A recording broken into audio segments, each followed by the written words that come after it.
ஐயையோ! 8ல ராகுவா? ராகு வந்து அஷ்டமத்துக்கு போயிட்டானா, நம்மளுக்கு பண இழப்புகள் வருமே, உடல் பலவீனமாகுமே, கோர்ட்டு, கேஸு, அசிங்கம், அவமானம், குடும்பத்தில பஞ்சாயத்து, இதெல்லாம் நடக்கிறதுக்கு வாய்ப்பு உண்டு தான், இல்லன்னு சொல்லல. ஆனா, திடீர்னு ஒரு அதிர்ஷ்டம், திடீர்னு தனப்பிராப்தி, இந்த ஜாக்பாட் அப்படின்லாம் சொல்றாங்க பார்த்தீங்களா? நான் வந்து இந்த பில்லி, ஏவல், சூனியம் இதெல்லாம் செய்ய கத்துக்க போறேன், அப்படின்ற விதத்தில கிளம்பலாம்.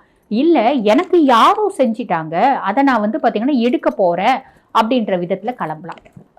நம்மளுக்கு ரிப்பேர் ஆகுது, செலவு வச்சுட்டே இருக்கு அப்படின்னாலும் நம்ம வீட்ல யாருக்கோ ஒருத்தவங்களுக்கு ராகு சரியில்ல அப்படின்னு அர்த்தம். ஒரு இறுக்கமாவே இருக்கு, ஒரு எதையோ பறி கொடுத்த மாரி இருக்கு அப்படின்னாலும் நம்மளுக்கு வந்து ராகு கேது இவங்களோட இம்பாக்ட் எதுவும் சரியில்ல அப்படின்னு அர்த்தம். அதுவும் போய் பார்த்துக்கலாம். ஓகேங்களா? இந்த மாதிரி இருக்கு அப்படின்னா அதுக்கான ஒரு பரிகாரம் அப்படின்றது செஞ்சுக்கோங்க. பரிகாரம் அப்படின்றது வழிபாடு, வேற ஒண்ணும் இல்ல. புரியுதுங்களா? அந்த மாரி செஞ்சுக்கோங்க. நெறைய நல்லது நடக்கும். சரி.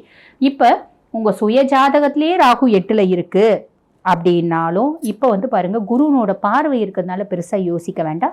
இருந்தாலும் சுய ஜாதகத்திலேயே ராகு நல்லா இல்ல. அப்ப என்ன பண்ணலாம்? அப்படின்னா ஒரு விஷயம் இருக்கு. என்ன அப்படின்னா,